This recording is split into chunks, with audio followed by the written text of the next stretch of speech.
La Commission européenne et les ministres des Finances de l'UE, choqués par les révélations des Paradise Papers, ont promis lundi d'accroître leur lutte contre l'évasion fiscale. Ce nouveau scandale montre, une fois encore, que certaines entreprises et particuliers fortunés sont prêts à tout pour ne pas payer d'impôts.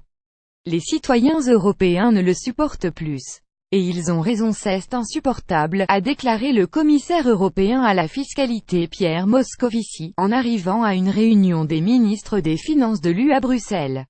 La Commission en a fait beaucoup au cours des 3 dernières années pour pousser les pays européens à changer les lois, mais beaucoup reste encore à faire, a-t-il ajouté. Rendu public dimanche, les fuites sur les circuits planétaires d'optimisation fiscale, connus sous l'appellation de Paradise Papers, constituent les résultats d'une enquête du Consortium international des journalistes d'investigation ICJ, qui regroupe 96 médias de 67 pays. Ces résultats ont été obtenus grâce aux fuites provenant notamment d'un cabinet international d'avocats basé aux Bermudes, Appleby. Parmi les personnes concernées, le ministre américain au commerce Wilbur en affaires avec des proches du président russe Vladimir Poutine, ou la reine d'Angleterre et ses investissements aux Bermudes.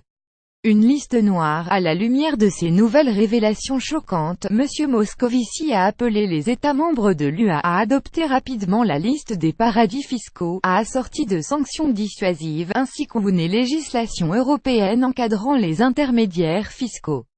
C'est moralement indispensable et politiquement urgent, a-t-il dit. Prévu depuis des mois, l'établissement de cette liste, qui ne concerne pas les pays de l'Union, doit être achevé d'ici la fin de l'année. Les ministres des Finances de l'UE doivent en discuter mardi lors d'une réunion à Bruxelles, mais aucune conclusion n'est prévue.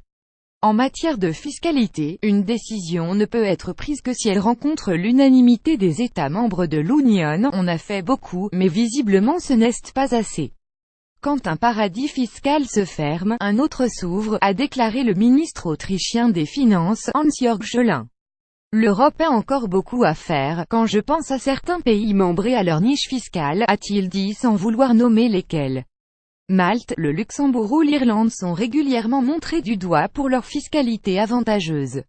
Le ministre maltais des Finances s'est contenté de dire qu'il fallait du temps pour mettre en œuvre les changements.